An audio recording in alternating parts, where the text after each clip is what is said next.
A vaccine teaches your body how to protect itself against diseases that could otherwise hurt or kill you. Vaccines prevent widespread illness and death in society. They come in the form of shots or sprays. Vaccines help boost your immune system by exposing your body to weakened or dead cells from a disease, so your immune system can fight them off easily by creating antibodies which attack the cells. Your body then comes away with the ability to fight the disease in its toughest forms, without having to actually suffer from the disease. If you ever catch the disease, you already have the antibodies and you won't get sick. There are three main types of vaccines you can receive for treating viral diseases: a live attenuated vaccine, an inactivated vaccine, a subunit vaccine, a toxoid vaccine, and a conjugate vaccine. The live vaccine is when there is a weakened version of the microbe in the vaccine. With the actual virus in your body, it teaches your immune system to recognize the disease, and the strong cellular and antibody response allows for a lifetime of immunity. The downside to this type of vaccine is that in nature, living things are able to change and mutate. Although the possibility is very slim, there is a small chance that the microbe could change its form and adapt, giving it the potential to cause the disease. Another con of this type of vaccine is that it is needed to be refrigerated and stored in a cool environment. This can be a problem for shipping the vaccine and also in third world countries where there is access to refrigeration is limited. The benefit of this type of vaccine compared to others is that it is easy to create for viruses because viruses have a limited genes, so it's easy to target the disease and stop reproduction. An example of a live vaccine is measles, mumps, and chickenpox. The other type of vaccine for viruses is the inactivated vaccine. This consists of the dead microbe that has been killed off through heat, chemicals, or radiation. With the dead microbe present, this makes the inactivated vaccine safer since there is no chance of it being able to mutate or change. But this also causes your immune system to have a weaker response to the microbe, so it requires more doses to be effective. This can sometimes be an inconvenience. The third type of vaccine is the subunit vaccine. This is where only a portion of the microbe, called subunits, are present. Scientists must select antigens within the subunit that best stimulate the immune system. On average, they choose from between 1 through 20 antigens. The process to determine which antigens to use can be difficult to do and very time-consuming. But since only the essential antigens within the microbe are used, there's a lesser chance of having an adverse reaction. Hepatitis B and hepatitis C are examples of this. There are two types of vaccines for treating bacterial diseases. The first type is a toxoid vaccine. This is used for bacteria that hides and then releases toxins or harmful chemicals, which is the source of the illness. The process of creating this vaccine is done by creating a formalin. This is a solution of formaldehyde and sterilized water to detoxify it. The detoxified toxin is then used in the vaccine to teach your immune system to fight off the natural toxin because antibodies are formed which lock in the toxin. Diphtheria and tetanus are examples of vaccines where this is used. The conjugate vaccine is another type of vaccine for bacterial infections. This is used when the bacteria contains an outer coating of polysaccharides, which are sugar molecules. The issue with this coating is that it disguises the bacteria's antigen, so babies whose immune system is not fully developed yet do not recognize them. To resolve this, antigens or toxoid are linked to form a microbe that an infant's immune system can recognize. Haemophilus influenzae type B is an example of this. There are ways to be exempt from being vaccinated and still be able to attend public and private schools, but you must have valid reasoning and it must be approved by your state health department. There are three types of exemptions: medical, religious, and philosophical. All 50 states allow medical exemption by a doctor, but it is very hard to obtain medical exemption because there are very few conditions that would interfere with the vaccination process and be able to cause harm. However, there are people with immune deficiency diseases such as HIV or people who are undergoing chemotherapy that are always able to be exempt because their immune system is weak and would not be able to produce the antibodies to fight off the weakened or dead germ, and the germ could possibly give them the infection, making them sick. Vaccines have a lot of controversy associated with them for many reasons. The pros of vaccines are that they are the best defense there is against diseases that can be harmful, contagious, and even deadly. The Center for Disease Control estimated that 732,000 American children's lives were saved and 322 million child illnesses were prevented in 1994 to 2014 thanks to vaccines. Not only were the vaccinated children's lives saved, but those children whose could not be vaccinated as well thanks to the herd community or immunity community. This idea is that a certain percent of the population, 92 to 94%, need to be vaccinated so that the chances of an outbreak occurring are slimmed. This is crucial, especially for children who cannot be vaccinated, whether they are too young or not healthy enough because they rely on the immunity community to be healthy for their own protection. In 2011, 49 U.S. states did not meet the percentile for whooping cough, and in 2012 there was an outbreak that infected 42,000 people. But in 2005, when an Amish girl, who was unvaccinated due to her lifestyle and religion, became sick with polio, the U.S. did meet the herd immunity, so therefore there was no outbreak. Vaccines are also good for families economically. The Patient Protection and Affordable Care Act, most of the vaccines are available without copay. This is much cheaper than having to deal with a sick person.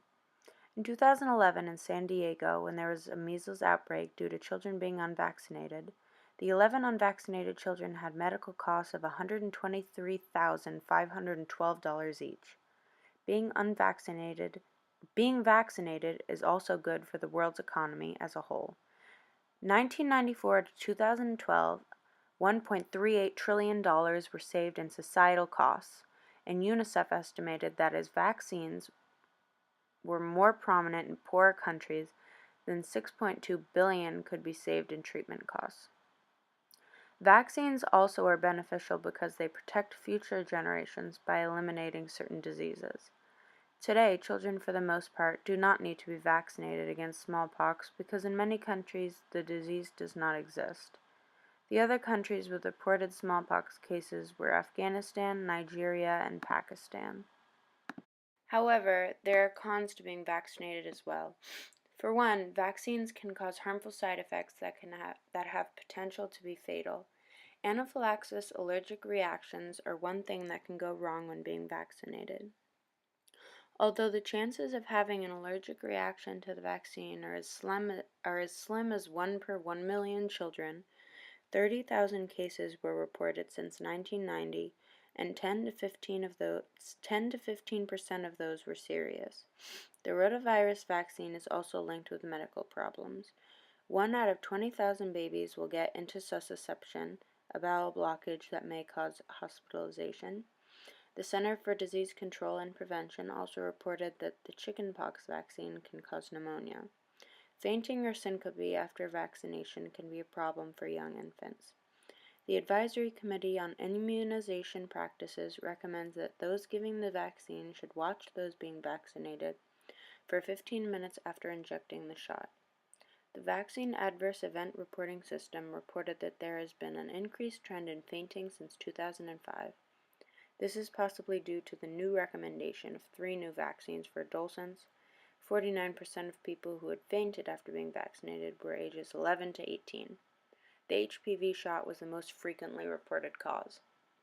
Another con to the vaccines is that they contain harmful ingredients. Although they are used in small, safe doses, the exposure to them is still not good for you. Aluminum, which can cause neurological problems. Formaldehyde is a carcinogenic, and exposure can cause harmful side effects such as cardiac impairment, central nervous system depression, which can lead to comas or death. The HPV and the hepatitis A and B vaccines contain yeast proteins that contain MSG, which can cause headaches, irritable bowel syndrome, asthma, diabetes, ADD, stroke, and Alzheimer's disease. As you can tell, vaccines do not consist of the safest ingredients, but that is not the only criticism of the ingredients. Some people find the ingredients immoral.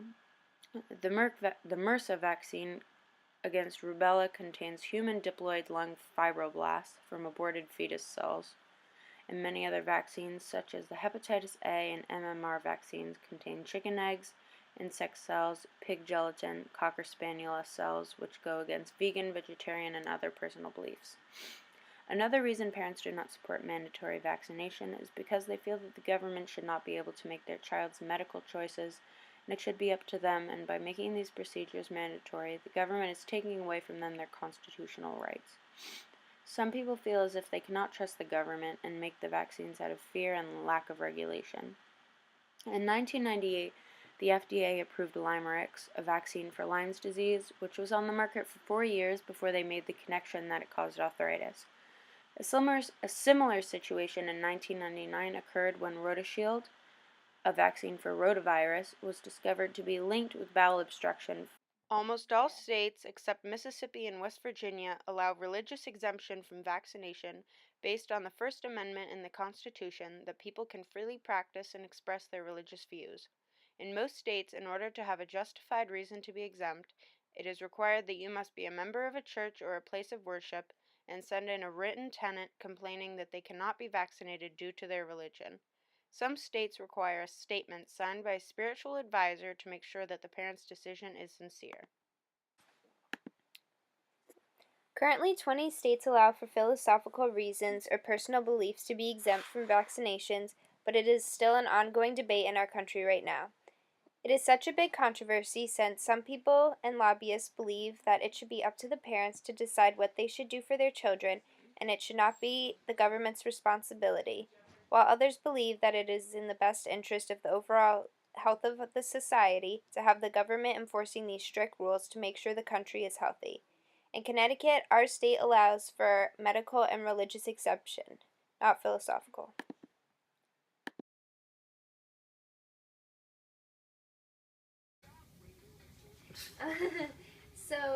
You're a licensed nurse working at the public school, yes. And do you believe in being vaccinated for diseases such as polio, measles, and whooping cough? Yeah, absolutely. Okay, and do you know of any cases where kids have attended this school without being vaccinated? Yes. We have a couple, actually, in the district. There's quite a few as far as whether it be religious or medical beliefs. They actually have documentation that allows them to attend schools without being fully vaccinated, which is required by the state. Is that like a high number compared to? No. Actually, percentage-wise, we're probably really low compared to other districts because we're such a small district. But as long as they have the exemption signed, the medical has to be signed by the physician, religious by the parent. That does allow them to attend school. So. And do you think that that could like affect our school in some way?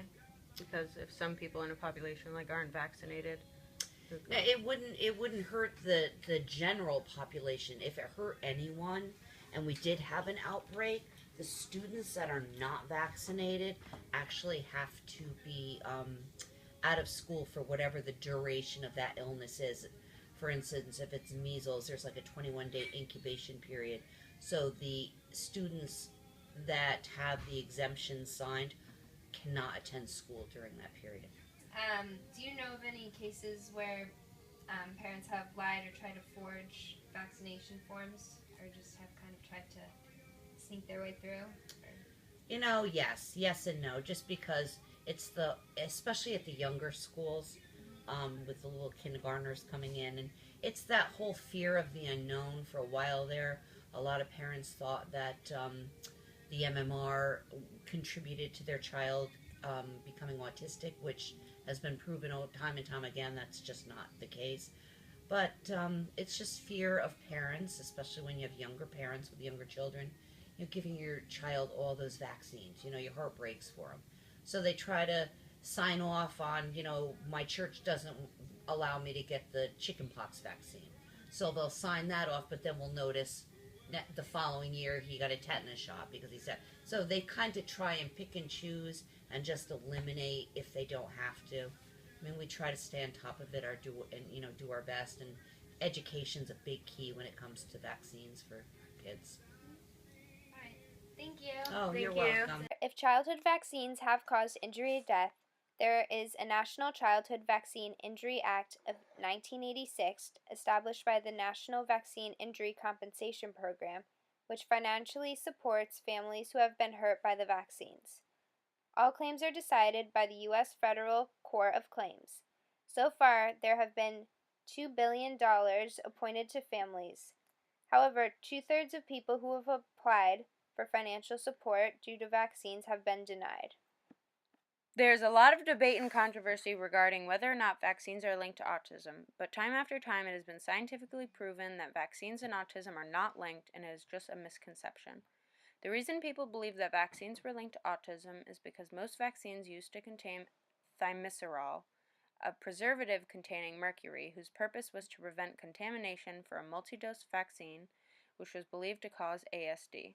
In 1999 to 2001, thimerosal was removed from vaccines as a precaution, but there was more than 9 tests conducted by the CDC which have claimed that there is no link between autism and vaccines. Currently, the only vaccine with thimerosal is the flu vaccine to promote vaccination and satisfy concerned parents.